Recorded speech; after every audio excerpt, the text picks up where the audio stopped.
ಒಂದು ವಾರದಿಂದಷ್ಟೇ ಗಂಡ ಬೆರುಂಡ ವಾಚ್ ಬಗ್ಗೆ ವಿಡಿಯೋ ಮಾಡಿದ್ದೆ. ಅದ್ರಲ್ಲಿ ಸುಮಾರು ಜನ ಹೇಳಿದ್ರು ಈ ಗಂಡ ಬೆರುಂಡ ಲಾಂಛನ KSRTCಗಿಂತ ಮುಂಚೆ ನಮ್ಮ ಮೈಸೂರು ರಾಜ್ಯದ ಲಾಂಛನ ಆಗಿತ್ತು ಅಂತ. ಇನ್ನೊಂದಷ್ಟು ಜನ ಕೇಳಿದ್ರು KSRTC ಹಿಸ್ಟ್ರಿ ಗೊತ್ತಿದ್ರೆ ಅದ್ರ ಬಗ್ಗೆ ವಿಡಿಯೋ ಮಾಡಿ ಅಂತ. ನಮಗೆ ಸ್ವತಂತ್ರ ಸಿಕ್ಕಾದ್ಮೇಲೆ 1948ರಲ್ಲಿ ಫಸ್ಟ್ ಟೈಮ್ ಮೈಸೂರು ರಾಜ್ಯದ ಸಾರಿಗೆ ಸಂಸ್ಥೆ ಶುರುವಾಯಿತು. MGRTD ಅಂತ, Mysuru government road transport department ಅಂತ ಹೆಸರು. ಅದಾದ್ಮೇಲೆ 1960ರಲ್ಲಿ ಕಾರ್ಪೊರೇಷನ್ ಆಗಿ ಬದಲಾದ್ವಿ ನಾವು, MSRTC ಅಂತ, Mysuru state road transport corporation.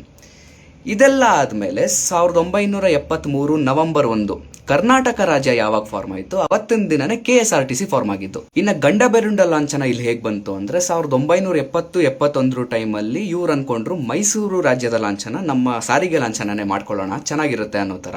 ಇನ್ನೊಂದು ಮಜವಾದ ವಿಷಯ ಏನಂದ್ರೆ ನಮ್ಮ ಇಡೀ ಭಾರತದಲ್ಲೇ ಲಕ್ಸುರಿಯಸ್ಟ್ ಗೌರ್ಮೆಂಟ್ ಬಸ್ ಅಂತ ಇರೋದು ನಮ್ಮ ಕರ್ನಾಟಕದ್ದೇ KSRTCದು. ಅಂಬಾರಿ ಉತ್ಸವ ಅಂತ, ಇದು ಸ್ಲೀಪರ್ ಕೋಚ್ ಬಸ್ಸು. ಎಷ್ಟು ಲಕ್ಸುರಿ ಬಸ್ ಅಂದ್ರೆ ಇದನ್ನ ಕೊಂಡ್ಕೊಳ್ಳೋಕೆ KSRTC ಅವ್ರಿಗೆ ಸುಮಾರು 2 ಕೋಟಿ ರೂಪಾಯಿ ಬೇಕಾಗುತ್ತೆ ಒಂದು ಬಸ್ ಖರೀದಿ ಮಾಡಕ್ಕೆ. ನಮ್ಮ KSRTC ಅತ್ಯಂತ ದೊಡ್ಡ ಹೆಮ್ಮೆ ಏನಂದ್ರೆ 2008ರಿಂದ 2016ವರೆಗೂ 8 ವರ್ಷ ಗ್ಯಾಪ್ ಅಲ್ಲಿ 107 ನ್ಯಾಷನಲ್ ಮತ್ತೆ ಇಂಟರ್ನ್ಯಾಷನಲ್ ಅವಾರ್ಡ್ ಸಿಕ್ಕಿದೆ. ಇಷ್ಟೆಲ್ಲ ಅವಾರ್ಡ್ಗಳು ಸಿಕ್ಕಿರೋದ್ರಿಂದ ಲಿಮ್ಕಾ ಬುಕ್ ಆಫ್ ರೆಕಾರ್ಡ್ಸ್ ಅಲ್ಲಿ ನಮ್ಮ KSRTC ಹೆಸರಿದೆ.